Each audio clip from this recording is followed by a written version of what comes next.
Okay, hello Royals, mapagpalay at magandang araw sa ating lahat. Ang unang bahagi na ating tatalakayin patungkol sa asignaturang pagbasa at pagsusuri ng teksto tungo sa pananaliksik ay patungkol sa pagbasa mismo. Sa ating sariling definisyon, ano nga ba ang pagbasa? Okay, pag sinabi kasi nating pagbasa, ito ay paglilimbag ng kaalaman papunta sa ating isipan mula sa ating binabasa. Okay, sa bahaging ito, napakarami ang sangkap, uri at kung ano-ano pa man patungkol sa pagbasa. At sa unang bahagi ng ating tatalakayin, ito ay ang mahalagang sangkap sa pagbasa. Okay, meron tayong author, meron tayong aklat, at meron tayong mambabasa. Sangkap sa pagbasa, ibig sabihin ang author ang siyang sumusulat ng akdang babasahin ng mambabasa. Okay? Kapag sinabi naman nating aklat, ito yung medium mismo o channel na nagkokonekta sa author at mambabasa.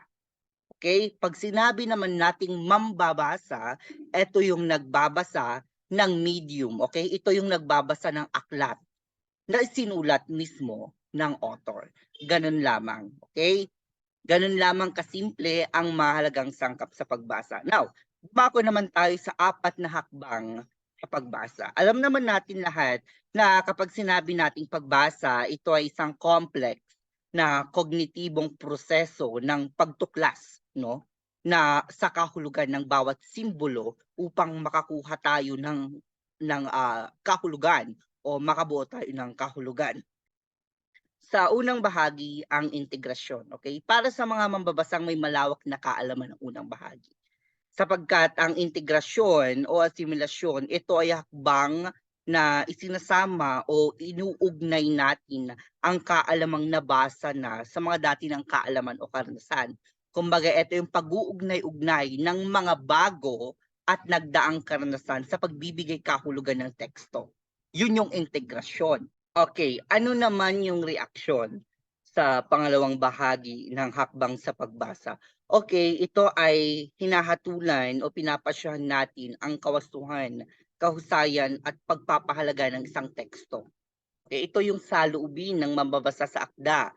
Okay, kapag sinabi nating reaksyon, ito ay hakbang na hinahatulan o pinapasyahan ng kawastuhan, kahusayan at pagpapahalagang ng isang pagpapahalaga natin sa ating binabasang teksto. Okay, may dalawang bahagi o paraan ng pagsasagawa ng reaksyon. Ito yung intellectual. Intellectual kung tuwirang nasaling ang kanyang pag-iisip sa na humantong no sa pagpapasya sa kawastuhan at lohika ng binasa. Kapag sinabi naman nating emosyonal, ito ay paghanga sa estilo at nilalaman. Okay? Ito yung reaksyon. Ito yung emosyonal. Kumbaga, emosyon lang natin, damdamin yung nangingibabaw dito. Okay, next. Ito naman ay pag-unawa. Sabi nila, iba ang nagbabasa lamang sa tunay na nakaunawa sa kanyang binasa.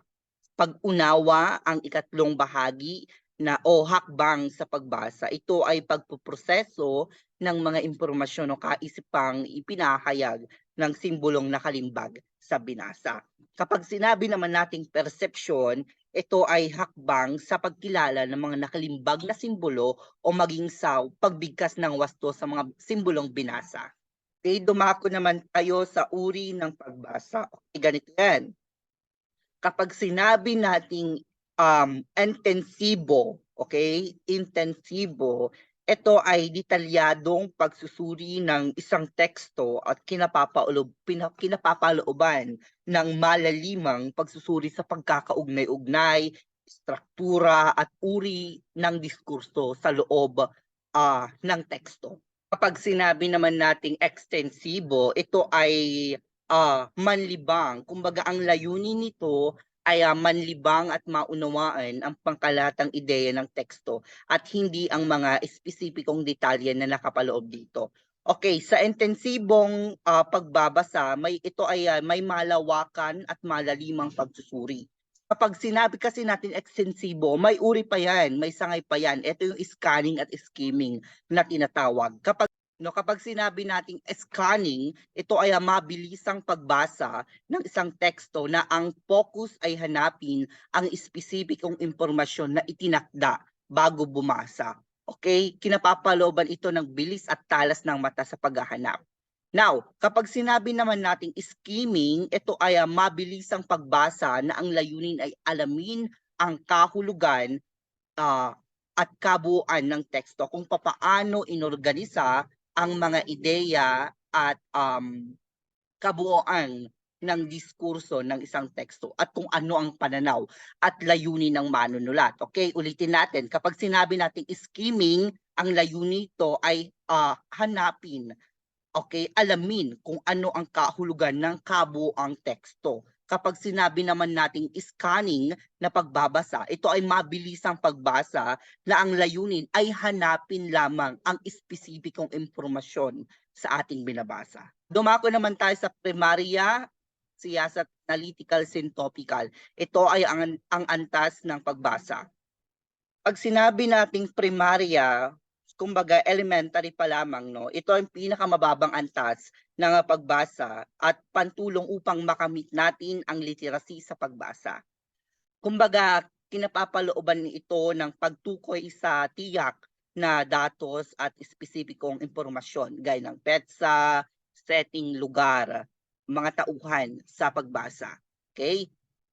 Next naman, mapagsiyasat na antas, ito yung inspectional. Okay?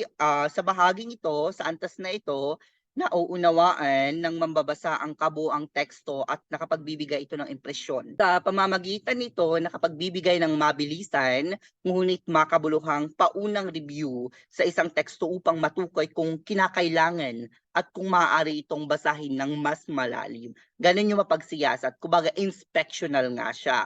Okay, pag sinabi naman nating analytical na antas, ito ay ginagamit ang mapanuri o critical na pag-iisip upang malalimang maunawa ng kahulugan ng teksto at kung ano ang layunin ng manunulat. Okay, pag analytical, mas mataas na siya. Kumbaga, ginagamitan na natin ng mapanuri at malalimang pag-iisip.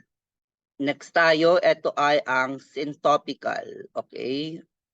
Okay, pag sinabi kasi nating syntopical, ito ay tumutukoy sa uri ng pagsusuri na kinapapalooban ng paghahambing sa iba't ibang teksto at akda na kadalasang magkakaugnay.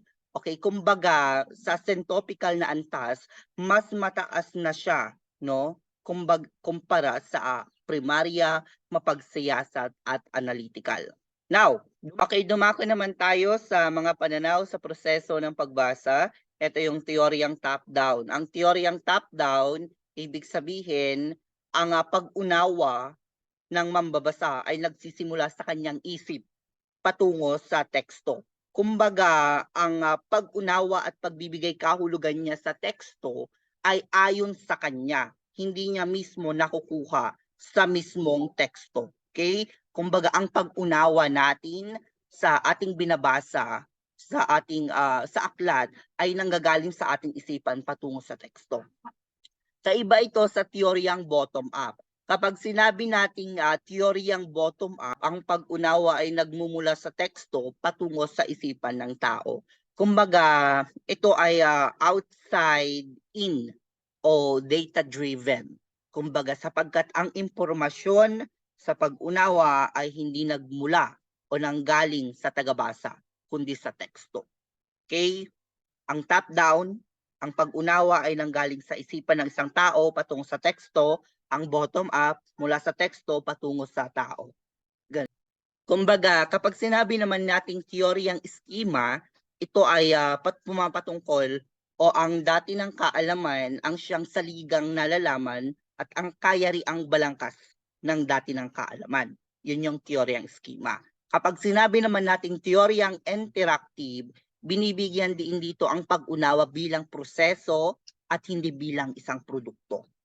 Okay? Mahalaga rito ang larangan ng metacognition na nahihingil sa kamalayan at kabatiran sa taglay na kaalaman sa angking kasanayan ng mambabasa. Okay? Now, dumako naman tayo sa organisasyon ng komposisyon. Kapag sinabi nating talata, ito ay binubuo ng kalipunan ng mga pangungusap na umiikot o tumatalakay sa isang kaisipan.